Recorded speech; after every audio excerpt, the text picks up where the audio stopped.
Hello and welcome to another episode of The Real Show. My name is Del. On this episode, we're going to give you the spoiler-filled review of Furious 7. Also known as Fast and Furious 7, maybe, in some countries, I don't know. Before we go into the review, let me introduce to you people on the show today. On my left is Ali. Hello. Man of little words. On my right is Zul. Guys, hello, what's up? He's trying to give a different contrast. Okay. Humanizing it. Furious 7. Furious 7. Directed by James Wan, who is famous for his horror franchises like Conjuring, like Insidious. And he's the guy also who gave us Saw. Remember Saw? Yeah. Fantastic movie. No? I have not watched. Huh? Horror film. You have not watched Horror film. He's not Saw? a fan of Horror horror film. films. It's not horror, it's gore. Huh? He knows this. Hi. It's not horror. It's not horror. I've not seen anything from James Wan except for the Furious 7. Okay. And then, with this time also, they brought in Jason Statham as the antagonist. And of course, Mr. Kurt Russell himself. Mr. The legend, exactly. Yeah. Snake. Blisket. Okay, why don't we start with you, Zol? What is your highlights of the movie? Anybody who knows me well enough, I will enjoy any of the Furious movies except for the Tokyo Drift. Because obviously those guys weren't in there at all. Yeah, towards the end, the whole Vin Diesel cameo and everything, but I can't go wrong. It's a Fast and Furious movie. I'm gonna be biased to this. Really? Okay. Yeah, but I think with each and every Fast and Furious movie, I know for a fact that whenever I go in there, I say to myself, what are they gonna do next to blow my mind away? Yeah. With the previous one, it was the tank thing where Vin Diesel crashes his car, and just to save what's her name? Michelle's character in the thing. You know for a fact that anybody who does that will break every bone. Yeah? And I said to myself, no, it can't get any crazier than that. Oh, he proved me wrong again. That scene, he drove off the cliff. Who would do such a thing? The cliff? That's Michelle driving. Wait. No, it was. Oh, he drove off the cliff. He drove off the cliff. That one, yeah. Oh my goodness. That one wasn't. Okay. I mean, that was like okay, fine. Let's not talk about the Burj Khalifa scene, jumping the 3 buildings. Yeah, I thought you were going there. No. I mean that was one, but That's a funny one though. How much did they say that car was worth? 3.4 million. 3.4 million? 3.4. And 3.4 million, a brand new 3.4 million car has brakes that are not working properly. Because they bulletproofed it. They bulletproofed it, and when it crashed into the second floor, into the second building. Of course, when they defied physics. Okay, let's not go into that. They defy physics, and yet the brakes doesn't work. I don't know, man. Ali, what are your highlights? Well, there are so many things in regards to this. To think about Paul Walker, think about all the. I mean, we'll save that for a little segment, at the end, yeah. All the new characters coming in, all the international martial artists, and it's like the appearance of Jason Statham is like, what if the transporter meets exactly. That's what I was thinking as well. Yeah. Mr. Transporter himself. Yeah, I like the first scene, and that first scene showed off James Wan's camera movement. That first scene with Jason Statham walking through the hospital, destroying everything, and the camera just followed him. Yeah. Beautiful work done by James Wan. And even though it is just impossible for Jason Statham, one guy alone, to just devastate all that in the hospital. Yeah, all that mayhem and just walking out with the whole building crumbling behind him, defied every possible logic. But I bought into it because it was so incredibly fun and just visually entertaining. I think he just learned it from Bunny Ross in Expendables, the Rambo guy. That's the thing. That's the thing. You know, like I looked at this right as a whole. I felt like it was the younger version of the Expendables. You know what I mean? Yeah. I mean, they came in with Kurt Russell and everything. I'm just like, here's his crew. Uh-huh. And then there's Kurt Russell. Until they bring in Stallone and Schwarzenegger. Yeah. Let's not do that. But another thing that I really enjoyed was the parachuting their cars out of the plane. And then the whole sequence, and James Wan again proved himself that he has an eye for action. Mm-hmm. But the only downside is that we never understand why they had to parachute their cars out of the plane. They never explained that properly to the audience. They just said it's a secure location, we can't get through, and we have to parachute down. Why? The cars, the trucks were there, they used the roads, why can't they use the roads as well? I don't know. But again, I drink the Kool-Aid, I bought into that whole parachuting thing, and it was again so much fun, and finishing off with the scene we saw in the trailer with Michelle Rodriguez saving Paul Walker off the cliff. So yeah, defy logic again, but still. I would think my comment on that is probably maybe it's like an impossible boundary to go to, so they go through airspace. But what about the trucks though? Oh, the trucks. The trucks that were there, they were just moving along the road. You have something to say? I don't question it because you know. You are biased. Because it's so fast and free. I don't question anything that they do. They wanna, the whole opening up Tyrese's parachute in the car. Yeah. That thing would have destroyed the whole plane, Come on, you know what I mean? When that thing pulls out, it's gonna. I think it's all fine. That was a showcase whatever, they no logic in this thing, Just no logic. Don't think, just watch. So they needed the God's eye to find Jason Statham. And Jason Statham bought himself there. appeared every single country that they went to. I think he had God's eye. Exactly. He had God's eye. And then Vin Diesel, when he saw Jason Statham, and his mission, his life mission, is to kill that guy. Yeah. But when he's on the God's eye mission, he just let Jason Statham go. Because if you were a man who was angry, wait, are we talking about the bad thing now? It sounds like we just something went into the flow. Yeah. So that was one of your takes. One of my takes. Another one was Jimon Hanso. Yeah. After he got the God's eye, I wouldn't go just yet. His character didn't really do much for me, but when he got the God's eye, right? And then Kurt Russell told the rest of the team that, okay, he is going to come after you guys because, what's the girl's name? Ramsey. Ramsey will be able to stop. Bombshell. Yeah, Ramsey will be able to stop the God's eye. And then cut to 2 scenes later, Ramsey said, oh, what are we going to do? And then, what's his name? The other tech guy. Ludacris. And Ludacris is the one who said, okay, we can do this and we'll hack into God's eye. So it wasn't even Ramsey who came up with the idea, but then Kurt Russell said, oh, Ramsey, you better be careful because Jimon Hanso is going to come after you. That was the scene where I actually fell asleep in the cinema. Asleep? No, because, I don't know that, whatever, you know what I mean? It didn't entice me so well compared to all the other parts. You were being biased and you said you watch anything Fast and Furious and you fell asleep. Maybe, they didn't, whatever, that's I saved this for the bad parts, Any negatives?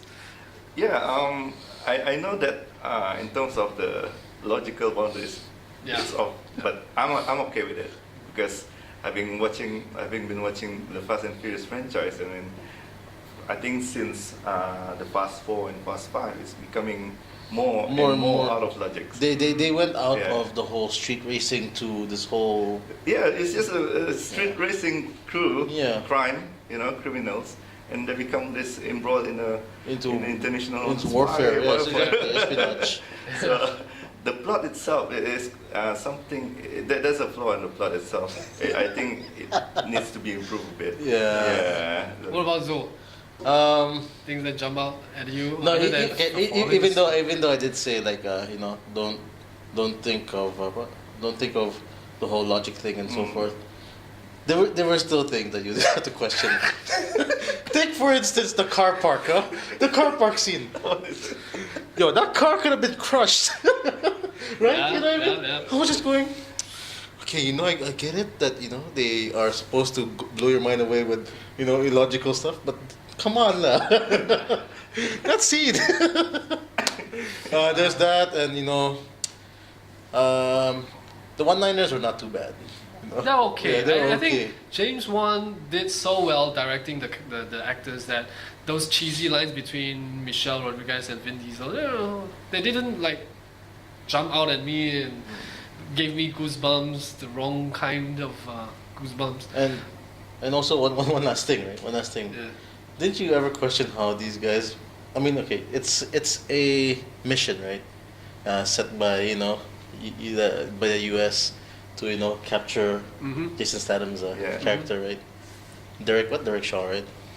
Yeah, that's his name. Yeah. Deckard Shaw. Shaw. Yeah. It's funny how the government would give them the money to roll, especially when they went to Dubai.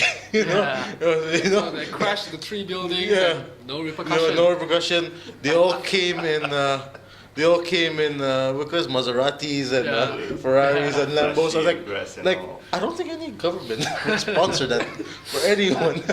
But this movie didn't focus that much on the vehicles. Yeah, did yeah, it? yeah. No, It's that's- only that. Exactly. It's all the espionage thing Yeah, itself, like yeah. what these Yeah. just Yeah. now. Yeah. But Tony Jaa, he didn't. I thought he was quite disappointing. His role wasn't so. The action sequences weren't that great, but I suspect he might have choreographed the first fight between The Rock and Jason Statham. I think did that you was see- more that was- painful. that was- Did you see the what do you call this? Oh man, what's the rock bottom? Oh yeah. Yeah, he rock bottom and turned Yes, the camera 360. Oh, it's like a WWE. Yeah, it was a fanboy. WWE. It's like, I was like, oh wait, up. Is he gonna do people's elbow? Nope. He came with the rock bottom. That's a signature. Yeah, the okay. rock signature move. Yeah. I don't know. That's done. Luckily, there's not a people's elbow. there's no people's elbow, exactly. Out of ordinary. What else? Paul Walker. Yeah, okay. Some of the scenes, it was quite clear that it was CGI. Yeah. Especially the first half, where before they started the mountain trail sequence, and everything before that, I thought it was CGI and body double, and also of course at the end when they give that tribute to Paul Walker. Yeah, but that was a really nice tribute by James Wan. Oh yeah. The way he directed It's a nice everything, send-off. and the car splitting up. I think Vin Diesel had a bit to say for that as well. I suppose. Yeah, Yeah. because he himself is a director as well. Oh, he is? Yeah. Okay. You could see it. What's her name? Paul Walker's wife in the movie. I Yeah. don't know. Jordana Brewster. Yeah, Jordana Jordana Brewster. Yeah, Brewster. Jordana Brewster.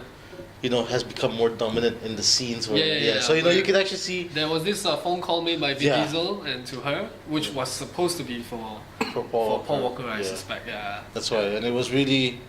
I mean, you understood that they did it because obviously Paul Walker. Yeah. Yeah, but it was really strong. It was very strong, and it doesn't usually show with Jordana Brewster, Yeah, that's right. but I think she carried that scene. Yeah, I don't think so. I think she didn't carry enough. What about you, Ali? On Paul Walker's, any thoughts? I think they definitely changed the plot, right? Mhm. The storyline. Yeah, he did. I think they did as well. And I'm not sure of what was the plan was before Paul Walker's death. Yeah. But I can see that the emphasis of the family Was for very Paul strong, Walker yeah. to settle down. Mhm. So we can have two options: whether to kill off Paul Walker's character or to emphasize on the family emotion. Yeah. To just you know, phase him out and then completely. phase him out, so he will settle down eventually. Yeah.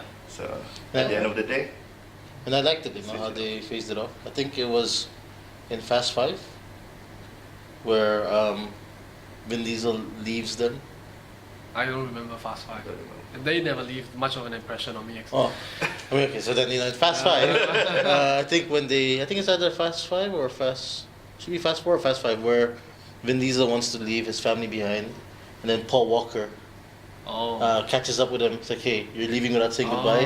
So that's why, so that's why they, I remember that. So that's why he's saying, you're leaving. It's just you're gonna leave me without saying goodbye again. So that's why I felt like, that final scene with that music by Wiz Khalifa. So, moment of truth. Did you cry? No, I felt it. That was a bro feeling right there. That's how bromanship should be. Right. Okay, we're gonna wrap things up now. Very quickly, Ali, what's your score out of 10? It's a consistent film. So from 5 to 6 to 7 is consistent. And James Wan, it's an uphill task for him, especially what's going on. And he did showcase his vision, coming from low budget horror films. That creativity can be unleashed to large scale. So I give it a 7 out of 10. After all that, right? James Bond, I give it a 7. What? I was going. Okay. It's good. 9? Oh no, 7. All right. Oh, too low is it? I thought too high. For me, I think this is the best one out of all the from the series. I thought James Wan really bring this up to another level, so I really enjoyed it more than the others, but not too much. I'll give it a 7.5 for the first half, because the first half was really enjoyable, but when they started to leave US and go to Abu Dhabi, that's when everything got lost. So this is your favorite? This is my favorite out of all the franchise. Yeah. I don't know what these guys are talking about. What's your favorite? I think by far my favorite one was number 1, obviously, because that's how it all started. Yeah. You gotta watch. No, there were 7 plus that 0.5 of a movie, Los Bandalores, which was a it was a spin-off. Short spin-off, basically. Oh, okay. Wow. Like the storyline, logic was out of the window in this whole thing. Yeah. And that final scene with Paul Walker, I give it an 8. Okay. Fair enough. They shouldn't have brought back the guy from Tokyo Drift though. That scene bored me to death. Oh, the one where because he was a bad actor. Yeah. But here's the thing though. Before we cut off the whole thing, right? They locked up. What's his name? Deckard? Deckard Shaw. Yeah, they locked him up, huh? And his brother is not. His brother's not even dead. His brother's alive. So. Wonder what would the combination be? No, so I wonder what's gonna happen next. Are we gonna have a new Fast 8? I'm gonna say that they will join forces in Fast 10. We'll take a detour in 8 and then 9's kind of set it up, and back 10 everybody comes together. They're gonna get that Dominican Republic drug lord to come back into it because he's the one that funded the whole thing, right? Yeah. So he's gonna come back and it's gonna be the craziest shebang. Top it off. Top it off, icing on the cake. Alright guys, thank you so much for watching, and if you like our video, click like and subscribe to our channel. If you want an audio version, go to soundcloud.com, the link is below. I want to thank the guests on the show today. Ali, where can people find more of you? You can find me at Altono. And Zol? Don't worry, it's gonna be something down here. Yeah, it will be. And as well, for me, Delgo, thank you so much for watching. Until next time, keep it real. Keep it real, guys. Keep it real.